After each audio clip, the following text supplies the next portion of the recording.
2018년 1월 24일 이교의 실전 사주 분석 시작해 보도록 하겠습니다. 오늘 날씨가 매우 춥습니다. 출근하시는 분들 옷 단단히 입으시고요. 오늘은 궁합을 한번 분석해 보도록 하겠습니다. 제가 지금까지 개인의 사주만 계속 분석을 했는데요. 오늘은 두 분이 동거를 하고 있다고 해요. 그래서 집안에서는 반대하고 있는데 두 분이 이제 서로 결혼을 하고 결혼하려고 하고 좋아하는 사이이기 때문에 이분들의 궁합은 어떤지 한번 분석을 해보도록 하겠습니다. 지금 이쪽에 왼쪽에 있는 분이 남자분의 사주고요. 오른쪽에 있는 것이 여자분의 사주입니다. 남자분은 그 중국어 관광통역 자격증을 작년에 따서 계약직으로 일하고 있다고 합니다. 아버지가 고위직 공무원이고 어머니는 주부라고 합니다. 이분이 태어났을 때는 가난했었는데요. 지금은 아버지가 이제 그 고위직 공무원도 되고 그러면서 지금은 잘 산다고 합니다. 이 여자분은 중국 여자라고 해요. 그러니까 화교죠. 화교나 뭐 중국 여자. 그런데 그 양쪽 집안에서 외국인이라고 모두 반대한다고 합니다. 그리고 이 여자분은 한국에 와서 한국에서 대학원을 나왔고 지금은 성형외과에서 통역을 하고 있답니다. 두 사람이 지금 동거 중이라는데 양쪽에서는 부모님은 반대하고 있고 두 사람은 지금 동거하고 있으니까 같이 살고 있는 건데 두 사람의 궁합이 어떤지 한번 살펴보도록 하겠습니다. 우리가 궁합이라고 하면은요, 두 사람이 잘 맞냐 안 맞냐 이걸 이제 보는 거잖아요. 그래서 그 궁합만 잘 맞으면 두 사람이 다 잘 되는 걸로 이렇게 생각을 할 수가 있는데 그것은 착각입니다.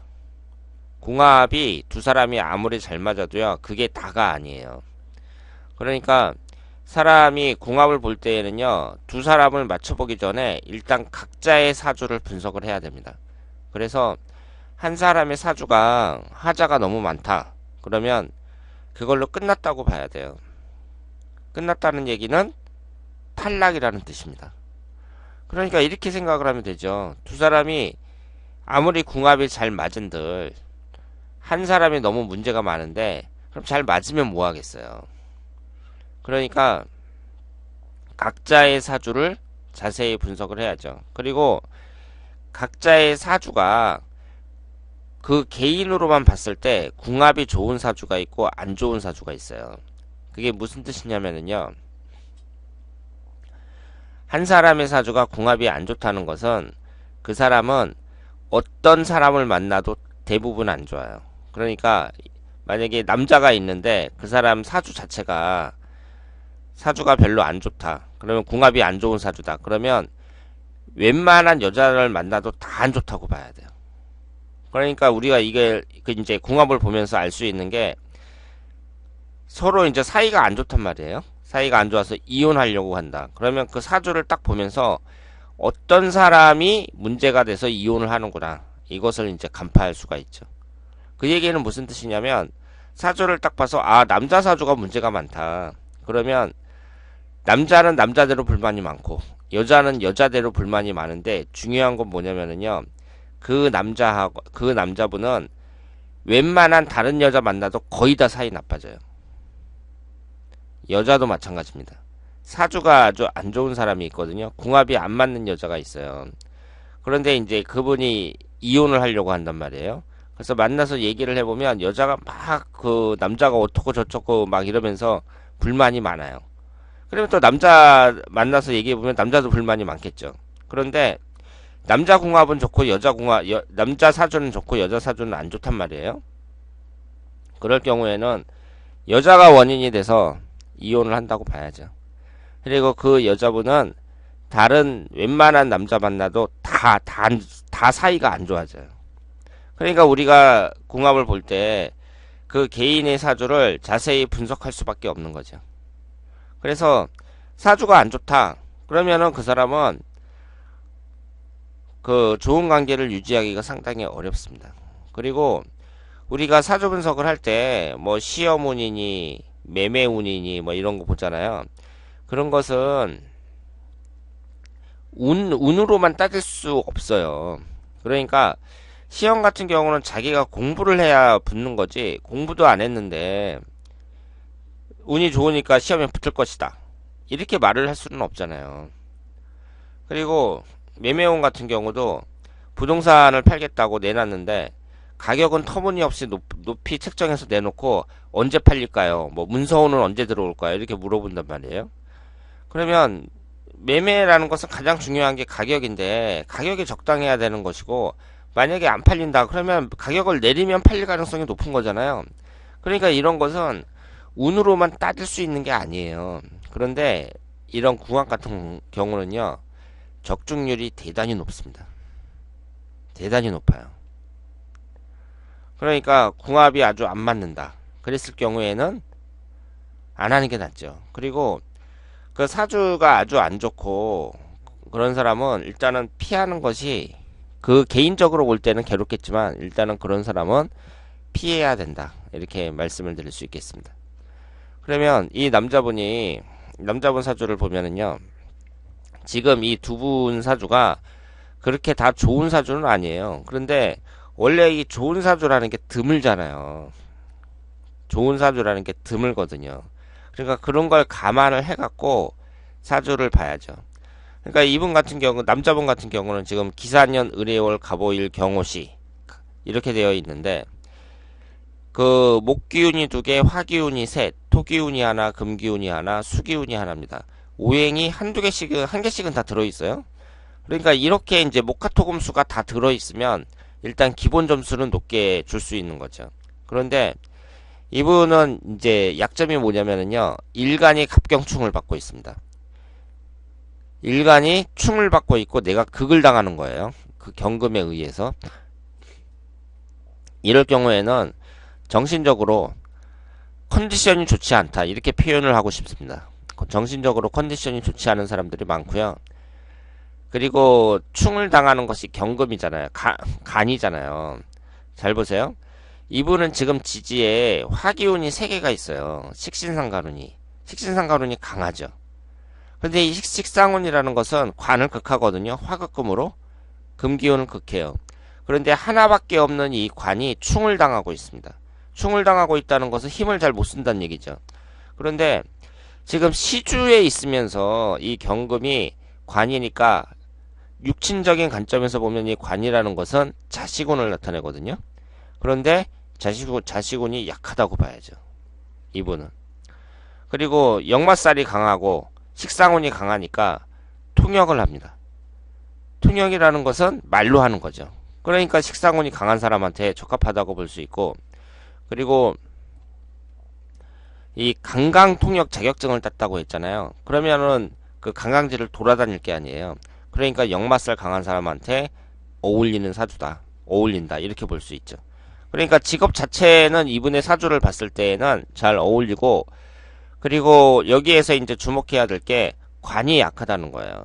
그러면 남자에게 있어서 관이 약하다는 것은 가정에 충실하기가 힘든 경우가 많습니다. 왜냐하면 관이라는 건 자식을 나타내거든요. 그런데 남자가 자식운이 약하다 그러면, 물론 결혼을 못하는 경우도 있죠. 결혼을 못하면 자식을 안 낳는 거니까, 그러니까 자식운이 약하다 이렇게 표현을 할 수도 있는데, 그 결혼하면 대부분 자식을 낳죠. 그런데 이런 분들은 자식하고 친하지 못한 경우가 많습니다. 그러니까 어릴 때부터 자녀들하고 잘 놀아줘야죠. 그 남자분들 보면은 집안에서 왕따 당한 사람이 한두 명이 아니에요. 그러니까 애들이 엄마만 따르지 아버지를 잘 따르질 않습니다. 그것은 남자가 이제 밖에 나가서 바쁘게 일하고 그러니까 집안에서 자식들을 잘 못 챙기는 거죠. 그래서 이렇게 관운이 약한 사람들일수록, 아, 내 사주가 자식운이 약하구나, 이걸 깨닫고, 그러면 이걸 이제 극복하는 방법은 아이들하고 잘 놀아주고 가정에 충실하고 이렇게 하는 수밖에 없죠. 그리고 이 여자분의 사주를 보면은요, 이 여자분은 비경겁제가 강합니다. 이렇게 비경겁제가 강한 사람들은 일단은 결혼운 자체는 좀 불리하다고 봐야 돼요. 그러니까 여러분들이 지금까지 실존사주 분석을 많이 풀어보셨지만 비경겁제가 강한 사람들이 노처녀 노총각도 많고, 그리고 이혼하는 경우도 상당히 많습니다. 이분이 고집도 좀 세다고 봐야죠. 목기운 하나, 화기운 둘, 토기운이 넷, 금기운은 없고 수기운이 하나입니다. 그런데 여기서도 우리가 알 수 있는 것이 이분이 식신상간운이 없어요. 그러면 식신상간운이라는 것은 그 가족 여자에게 있어서 육친 관계에서는 자식운을 나타내거든요.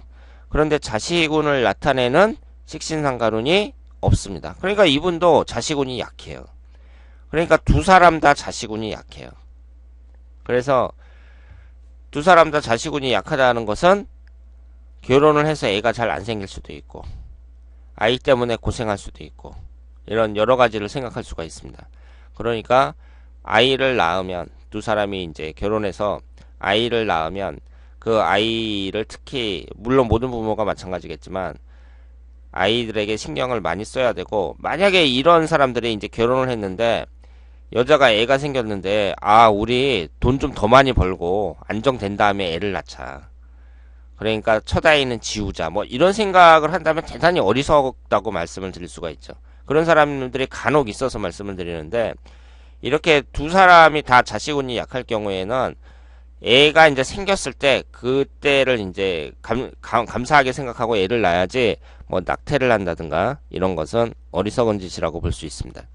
그리고 이분도 역마살이 강하죠. 역마살이 강하니까 그 중국 사람이 이제 한국에 와서 유학을 했다 이렇게 볼 수 있고 역마살 강한 사람들이 되게 외국에 많이 나갑니다.